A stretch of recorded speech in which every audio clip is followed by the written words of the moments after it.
I have a question, and I really want my audience to think about it before they answer. And I would really encourage you to bring up this discussion with others. The question I want to ask here is not, is the petro a good investment? Not, is the petro a scam? Not, is Venezuela ruled by an evil person? Those are all up for debate. Even if you would assume all of that is true, why would our country need to criminalize owning this currency? Why would we have to almost immediately create penalty of law for investing in a currency put out by a country we don't agree with? If what they're saying is true, this is just a bad investment and that you'll lose all of your money, okay, that's fine. There's lots of investments out there like that. You could win the lottery tomorrow, a couple $100 million, and decide to send it all to Sally Struthers and feed children or whatever.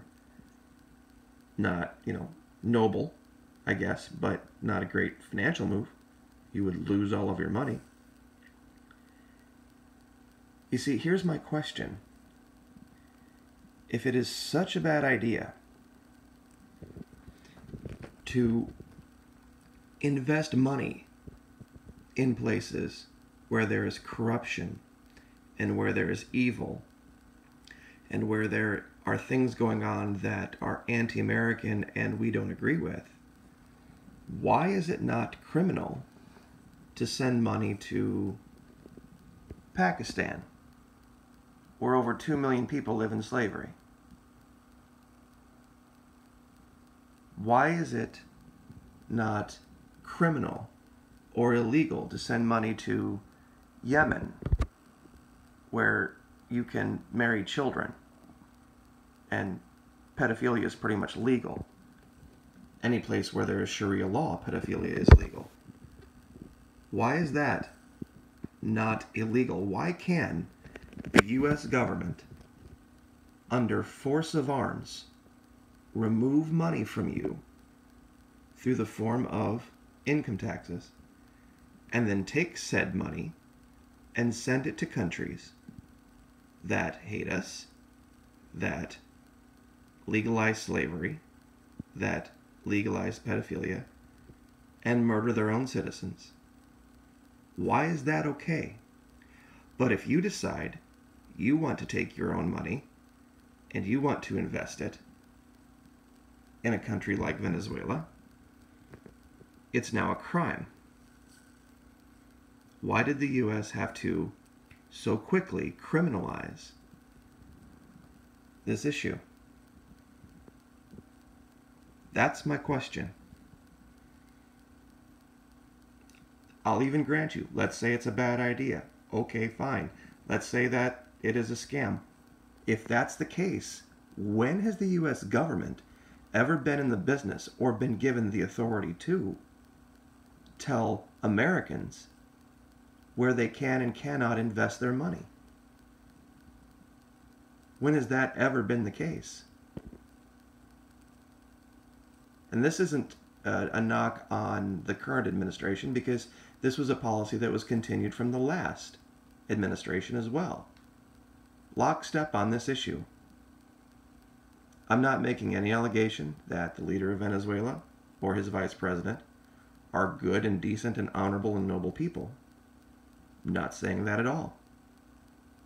But if what they're saying about this cryptocurrency is true, then it should work itself out by itself. Venezuela's been going through this issue now for a couple of years down there. I've done other videos to show you that this wasn't always the case. And I've also done videos to show you that we're pretty much the only ones enforcing these sanctions. India has cut a deal for medicines. There's slavery in India. There's pedophilia in India. Are we not dealing with India anymore? Are we not allowing investment in India or India's government? Same thing with Pakistan. Good people can disagree, like I've said, but hypocrisy, no way. You don't get to say one thing and then do another.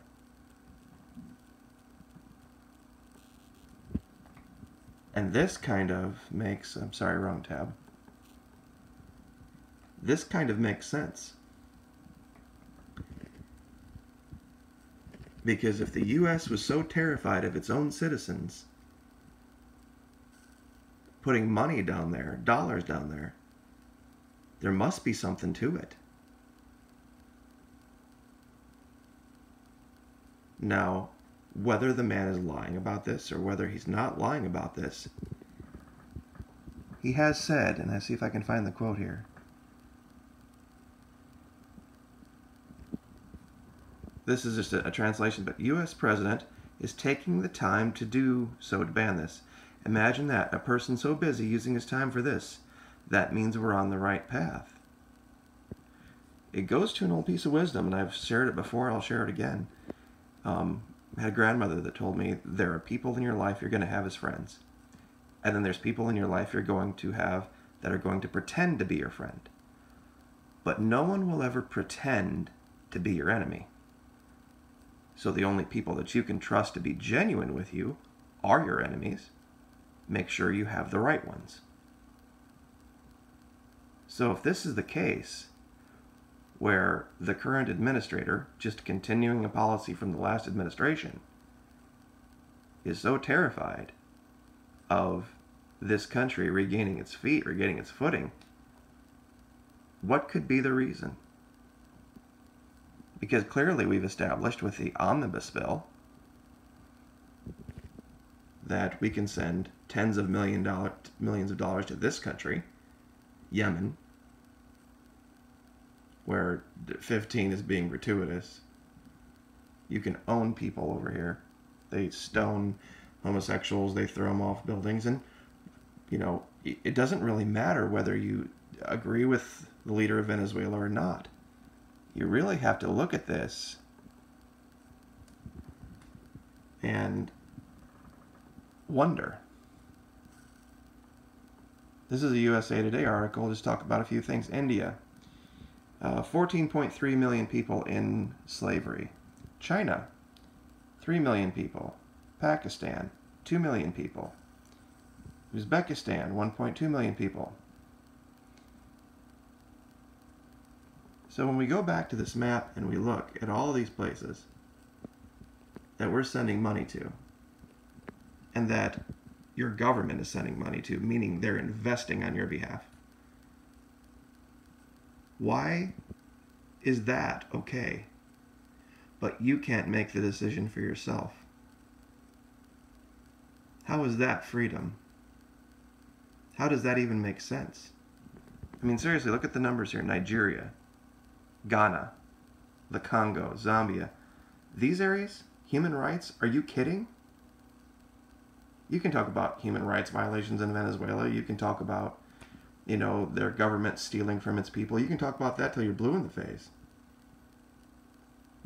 But for everything that you say about that teeny weeny little thing I can't even get to focus, there it is, Venezuela, $4.3 million.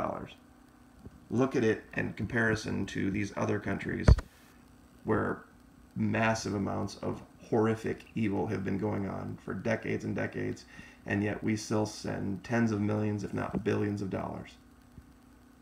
And we're not talking about the U.S. government investing in Venezuela. They're saying you personally cannot go buy Petro, or you will be possibly, under force of arms, taken into custody and jailed by the U.S. government.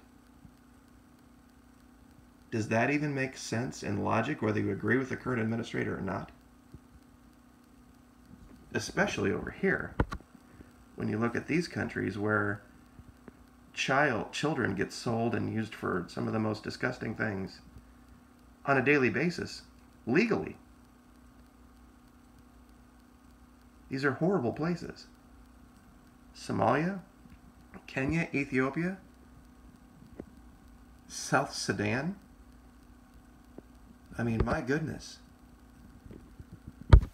To reasonable people, to people with basic logic, this issue with the petro in Venezuela is not what you're being told. Not at all. And you may want to take a step back and think about the reasons why it would be necessary to create a law that could jail a U.S. citizen for investing his money as he saw fit. Like, share, subscribe.